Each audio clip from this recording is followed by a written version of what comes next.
Halo guys, kembali di channel Yinda. Di video kali ini saya akan merangkum aljuta film X-Men First Class yang dirilis pada tahun 2011, disutradarai oleh Matthew Vaughn dan diproduksi oleh Marvel Entertainment.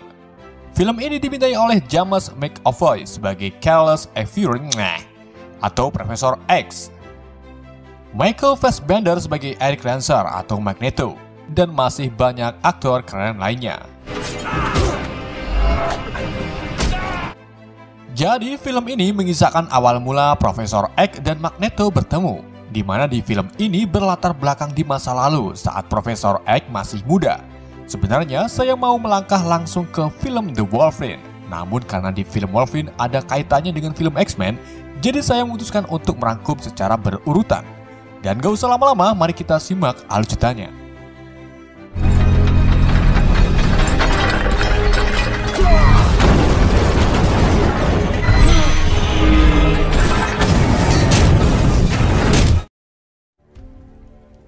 Pada tahun 1944 di kamp konsentrasi Auschwitz.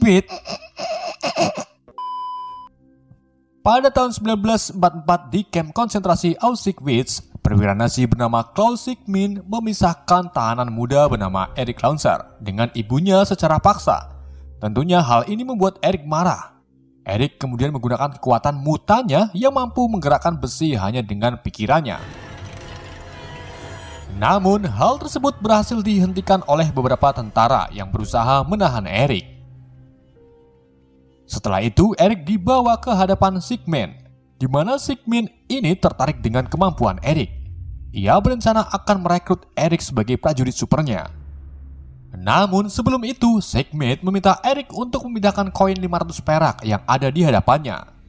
Erik mencoba untuk mengulangi keahliannya, namun Erik tak bisa. Siegmund pun terpaksa menggunakan cara lain untuk memancing kekuatan Erik, yaitu dengan mendatangkan ibunya. Kemudian Siegmund menodongkan pistol ke arah ibu Erik. Dalam hitungan ketiga, Erik dipaksa harus memindahkan koinnya dengan pikiran Erik. Erik pun mulai panik bahagia, membuat dirinya kesusahan untuk berkonsentrasi. Karena kelamaan, Siegmund pun akhirnya membunuh ibu Erik. Melihat ibunya dibunuh, Erik pun marah dan sedih. Hal ini membuat Erik mampu untuk membengkokkan besi-besi yang berada di ruangan tersebut.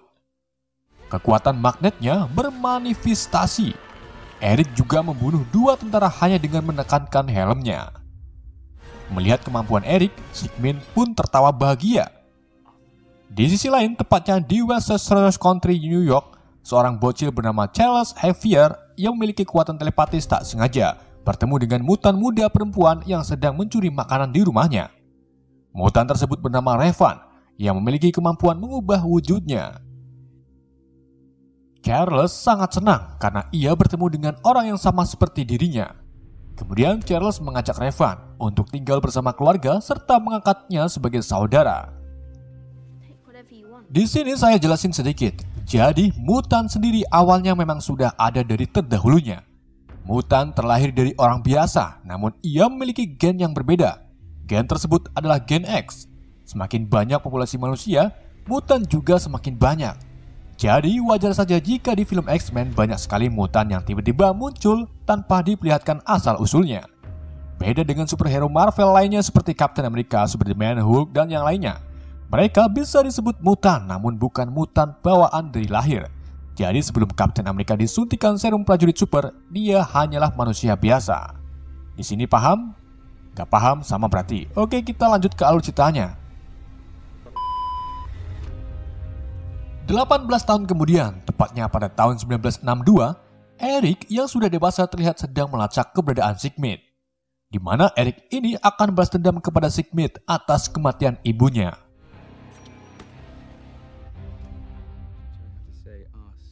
Di sisi lain, tepatnya di sebuah bar, Charles merayakan pesta bersama teman-temannya karena Charles ini baru saja mendapatkan gelar doktor dari Universitas Oxford sebagai profesor genetika.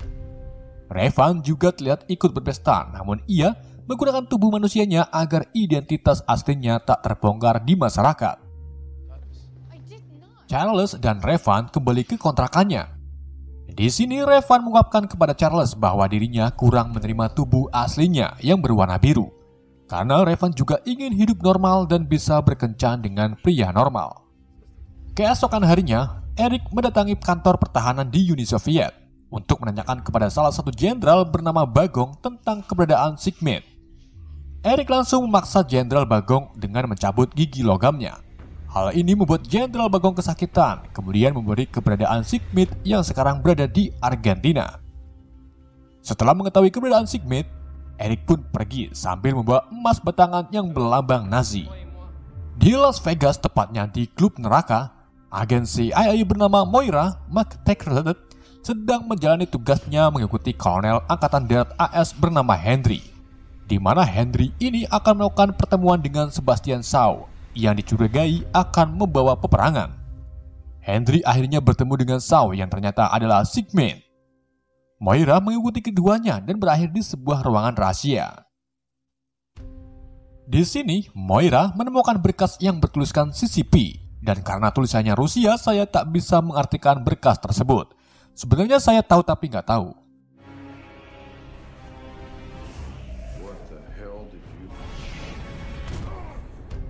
Moira juga melihat Henry sedang dipojokkan oleh Shaw serta anggotanya yang terdiri dari Emma Frost, si telepatis, Repetit, si pengendali angin, dan Azazel, si ahli teleport. Di sini Emma merasuki pikiran Henry, sementara Azazel memindahkan Henry ke rapat PBB, di mana rapat tersebut sedang membahas tentang nuklir yang akan dijadikan pertahanan musuh. Saat bersamaan, Moira menelepon direktur PBB, lalu mengatakan kalau Henry sedang bertemu Shaw di klub. Akan tetapi direktur tak percaya karena Henry sekarang berada di hadapannya. Kemudian Emma memerintahkan Henry untuk mengajukan penyebaran rudal nuklir di Turki, di mana nuklir tersebut bakalan memicu terjadinya perang. Di sisi lain, Eric mendatangi Villa Gesell di Argentina untuk mencari keberadaan Sigmund. Namun sudah jelas bahwa Sigmund tak ada di sini. Eric menghampiri penjual minuman, kemudian ia memesan es teh panas. Nah, di sini Eric melihat foto Sigmund bersama dua rekannya. Dan kebetulan sekali, dua rekan Sigmund sedang minum di belakang Eric. Eric pun menghampirinya dan tanpa pikir panjang, Eric memperlihatkan kode tahanan di tangannya. Hal ini membuat kedua orang tersebut panik dan langsung menyerang Eric. Namun Eric yang mempunyai kekuatan magnetik menyerang balik keduanya beserta si penjual es. Sebelum membunuh semuanya, Eric mengatakan kalau ia mencari Sigmund yang telah menciptakannya. Kita kembali ke Moira, di mana Moira ini menemui Charles untuk menanyakan tentang mutan genetik. Charles yang juga bisa menerawang pikiran orang pun mengetahui maksud kedatangan Moira, yaitu mencari tahu tentang mutan.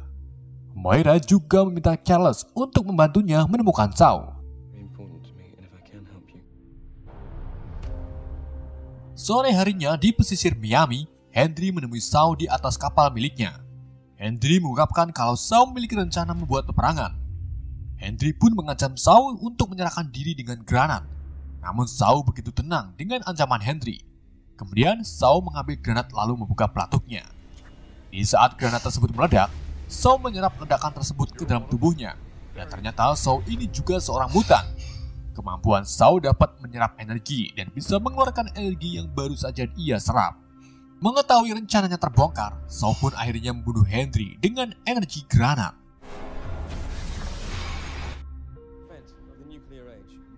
Sementara Moira membawa Charles dan Revan ke CIA, di mana Moira dan Charles ini meyakinkan Direktur McCone bahwa mutan itu ada dan Shaw adalah ancaman. Tentunya McCone tak percaya. Untuk membuat McCone percaya, Charles membongkar tentang rudal nuklir yang diletakkan di Turki. Revan juga mengubah dirinya ke tubuh asli. Hal tersebut membuat semua orang di ruangan percaya bahwa mutan itu benar-benar adanya. Salah satu anggota CIA kemudian mengambil alih mutan, di mana Charles dan Revan ini akan dialihkan ke fasilitas rahasia yaitu Divisi X yang nantinya akan dijadikan markas bagi para mutan. Malam harinya, Eric berhasil menemukan Shaw dengan menyusup ke kapalnya. Eric langsung menyerang Shaw, namun ia dihalau oleh Emma dengan telepatisnya. Charles dan agen CIA lain juga berhasil menemukan Shaw berkat bantuan telepatis Charles. Namun sayangnya Emma menghalangi Charles, membuatnya tak bisa mengetahui keberadaan Shaw. Eric yang kemambang di lautan menggunakan rantai jangkar untuk menyerang kapal milik Shaw. Di saat kapal terbelah, Shaw dan anggotanya memasuki sebuah kapal selam untuk pergi dari sini. Eric tak tinggal diam, ia langsung mengikutinya dengan cara menyeretkan tubuhnya ke kapal selam. Charles yang melihat Eric terseret langsung terjun ke laut lalu menyelamatkan Eric. Setelah itu, Charles mengungkapkan bahwa kau tak sendirian. Kemudian Charles mengajak Eric untuk bergabung dengannya, karena rencananya sama, yaitu memburu Shaw. Akhirnya Eric pun setuju bergabung dengan Charles. Keesokan harinya, Charles membawa Eric ke divisi X. Kemudian mereka bertemu dengan ilmuwan muda bernama Hank McCoy, yang ternyata juga seorang mutan dengan kaki dapat memegang erat ke satu benda.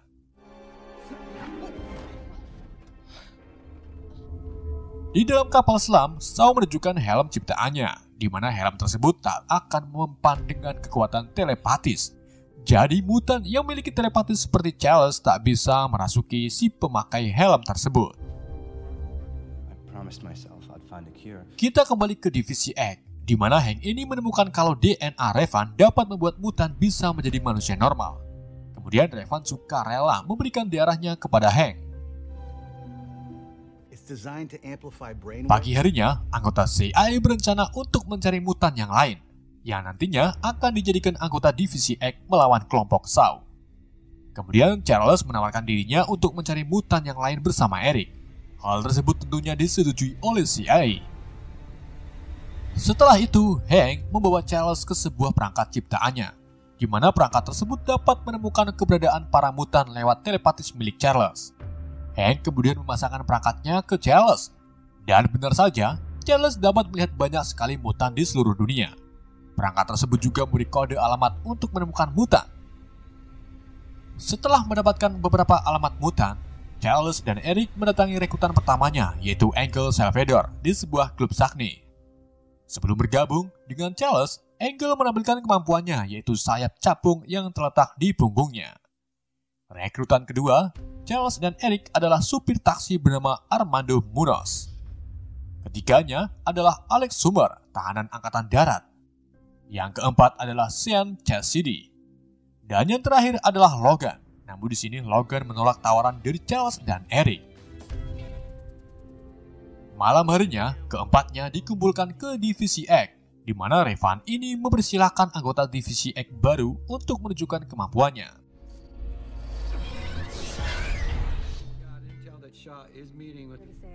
Sedangkan Moira mendapat kabar bahwa Shaw akan bertemu dengan salah satu jenderal di pangkalan Menteri Pertahanan Uni Soviet.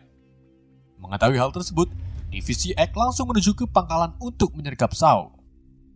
Sesampainya di dekat pangkalan, mereka mulai mengawasi dari kejauhan dan melihat Emma baru saja datang.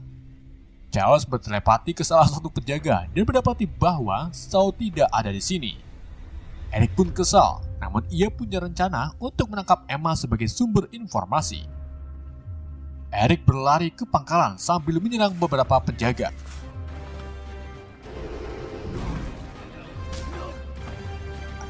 Kemudian disusul dengan Charles. Keduanya berhasil menemukan Emma yang sedang memanipulasi seorang jenderal. Eric tanpa pikir panjang langsung menyerang Emma dan berhasil memojokkannya.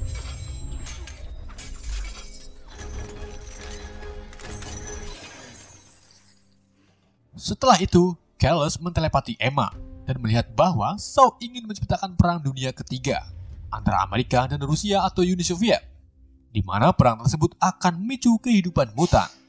Tentunya hal ini sangat membahayakan bagi manusia biasa yang tak bersalah. Setelah itu, mereka berdua membawa Emma ke divisi X untuk ditahan. Malam harinya, Shaw, Azazel, Reptid menyerang divisi X untuk membebaskan Emma. Mereka membunuh semua penjaga serta merusak fasilitas divisi X.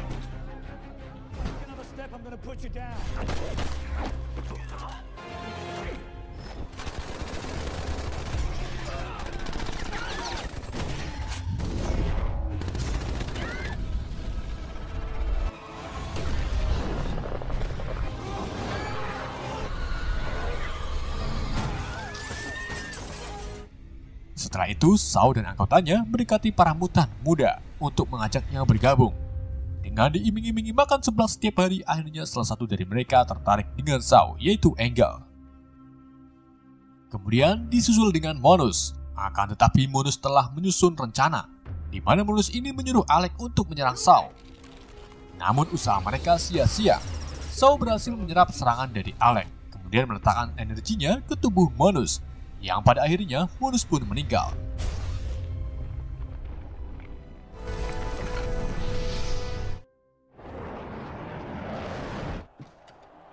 Keesokan harinya, Shaw pergi ke Moskow untuk menemui Jenderal Uni Soviet. Kemudian, Shaw memaksa jenderal tersebut untuk memasang rudal nuklir ke Kuba, yang nantinya akan memicu awal terjadinya perang. Jadi intinya Shaw ini mengadu domba AS dan Rusia. Di markas Divisi X, Hank mengatakan kepada Charles bahwa Shaw membunuh Monus. Markas mereka juga hancur karena serangan semalam. Charles pun membawa anggota Divisi X ke rumahnya dulu, di mana rumah tersebut akan dijadikan markas baru. Karena anggota milik Shaw sangat tangguh, Charles pun berniat melatih para mutan muda agar mereka bisa menyeimbangi saat melawan.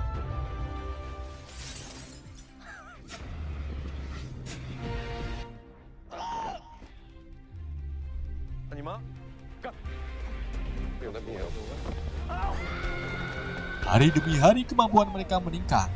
Hal ini membuat Charles yakin kalau Divisi X mampu mengalahkan anggota milik Shaw. Sore harinya, Charles dan yang lainnya melihat berita yang menampilkan Uni Soviet akan memulai peperangan dengan Amerika lewat jalur laut. Kemudian Eric menyimpulkan bahwa Shaw pasti akan ikut dengan Uni Soviet menggunakan kapal selamnya. Malam harinya, Hank menunjukkan serum ciptaannya kepada Revan, di mana serum tersebut mampu merubah mutan menjadi bentuk normalnya. Hank menawarkan Revan, akan tetapi Revan masih ragu-ragu untuk melakukannya. Hank yang sebenarnya dari dulu ingin menjadi orang yang normal, memutuskan untuk menggunakan serum tersebut. Awalnya serum bekerja dengan normal, akan tetapi beberapa saat kemudian, kaki serta tubuh Hank malah bermutasi menjadi bentuk asli dari kemampuan Hank.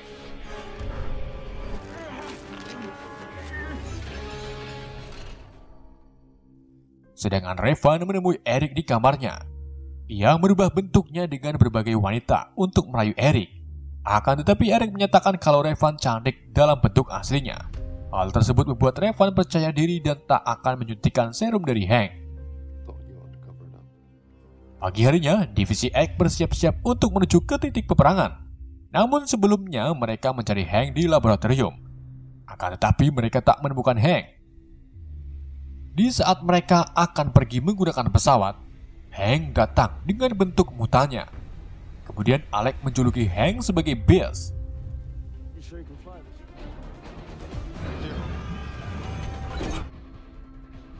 Singkat cerita, mereka sampai di titik peperangan di Kuba.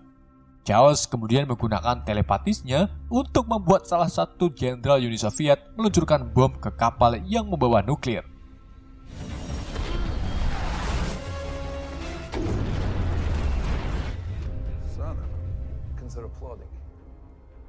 Shaw yang mengetahui Charles ada di pertempuran langsung masuk ke ruangan, lalu memulai menyerapkan reaktor nuklir yang nantinya akan Shaw ledakan di daratan Kuba. Saat bersamaan, Charles menyuruh Sean untuk terjun ke laut. Kemudian Sean memancarkan gelombang suara untuk menemukan keberadaan kapal milik Shaw. Sean berhasil menemukan letak kapal milik Shaw. Setelah itu giliran Eric. Eric langsung mengarahkan tangannya ke arah kapal selam, dan secara perlahan kapal selam tersebut terangkat lalu dibawa ke daratan.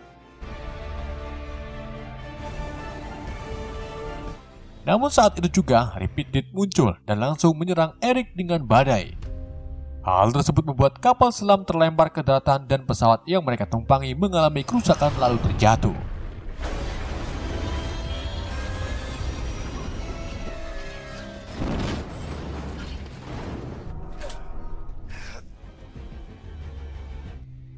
Setelah itu, Azazel datang dan langsung menteleport Hank dan Alec ke kapal Uni Soviet.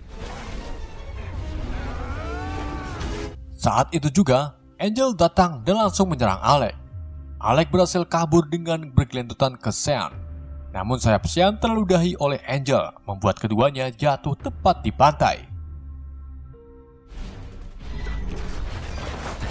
Sedangkan Eric masuk ke kapal selam.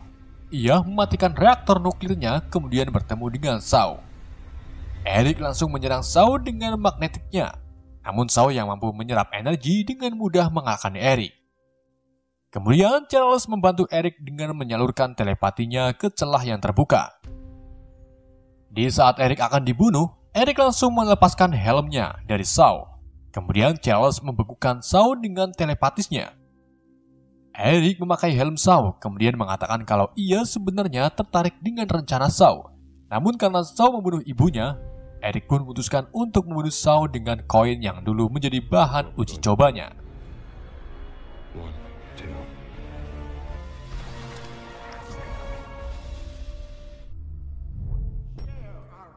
Di sisi lain, anggota PBB yang melihat kengerian mutan dan menganggap mutan adalah ancaman, memutuskan untuk memerangi mutan.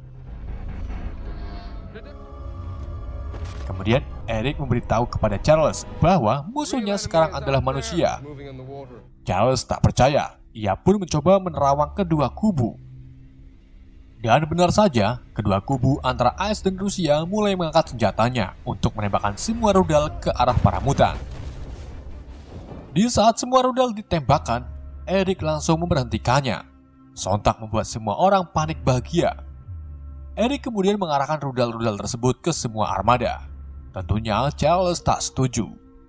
Ia mencoba menghentikan Eric. Begitu juga dengan Moira. Moira menembaki Eric untuk menghentikannya.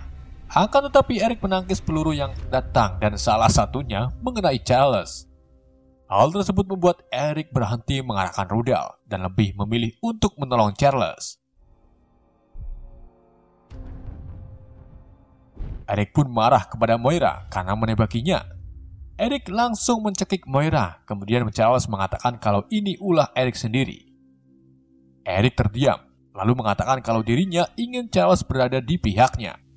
Namun Charles menolak karena berbeda pendapat, di mana Eric ini ingin mutan derajatnya lebih tinggi dari manusia. Kemudian Eric menawarkan Revan untuk bergabung dengannya. Revan pun menerima tawaran Eric, kemudian disusul dengan Angel, Azazel, dan Repeated. Setelah Eric dan kelompoknya pergi, Charles mengungkapkan bahwa ia tak merasakan kakinya, alias lumpuh. Beberapa hari kemudian, Charles duduk di kursi roda, kemudian mengatakan kepada Moira bahwa ia ingin membuka sekolah bagi para mutan. Di sisi lain, Eric datang menemui Emma di selnya, di mana Eric ini menginginkan Emma menjadi telepatisnya, menggantikan Charles. Emma pun setuju, kemudian Eric menyebut dirinya sebagai Magneto. Film pun berakhir. Magneto. Oke, itulah cerita film X-Men First Class. Semoga kalian terhibur dengan alur cerita yang saya bawakan. Mohon maaf jika ada kesalahan karena memang film ini lumayan sulit untuk dipahami. Pesan yang tidak bisa kita ambil dari film ini, salah saya apa? Sekian dari saya, wassalamualaikum warahmatullahi wabarakatuh.